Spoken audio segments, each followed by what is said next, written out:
Let's look at another looming deadline, this in relation to opening the borders a little bit more internationally.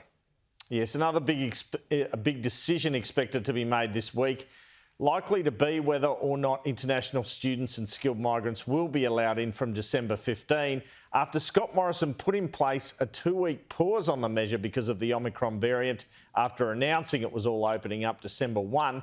My understanding is the federal government is presently hopeful of the opening going ahead. They are awaiting serology results from Europe to establish the effectiveness of vaccines against the Omicron variant. So far, some hope Omicron is not as serious as other strains, even if it is more transmissible. Chief Medical Officer Paul Kelly addressed the Omicron issue at a COVID Senate committee hearing today.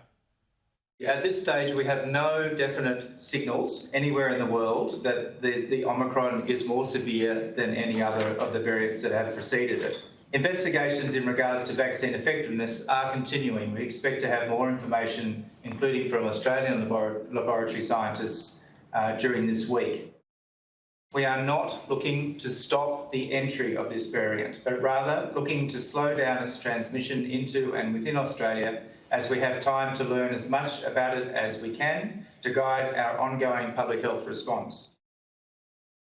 Now, Andrew, in terms of the COVID response, WA and Queensland have often been at times on the same page with the hard borders and so on. Now, there's a bit of a divergence between those two states and their approach.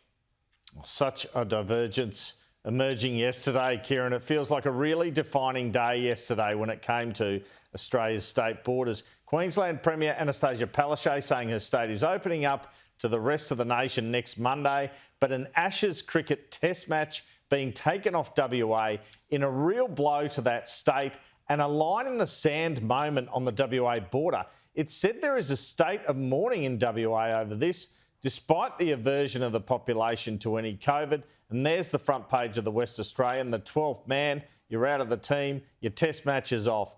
Now, the 5th test in the Ashes is open to every other state. It's about how much cash the other venues put up, what their COVID management plans are like, whether they have any restrictions on the large numbers of specialist staff required to attend, including broadcasters, specialists who need to set up the DRS system and Spidercam and the like. So Sydney, Melbourne, Hobart, Canberra, Brisbane, Adelaide, all eligible for that spare test, as one requirement is a capacity to hold a day-night test. But a bitter blow for WA, a place I attended many test matches as a kid, was the WACA. Does this lead to a change in direction by the WA government or further cement the fact it is cut off from the rest of the nation? I'm told that next week, Mark McGowan is expected to make an announcement in WA. Their original target was 90% double dose over 12s. They talked about January 15. That's not happening now. Will it be early February, or because of Omicron, when will it be, Kieran, that WA finally opens up to the rest of Australia? A real big point in this WA borders debate. We're now into a third year of WA being cut off for most of the country with the Ashes test going missing.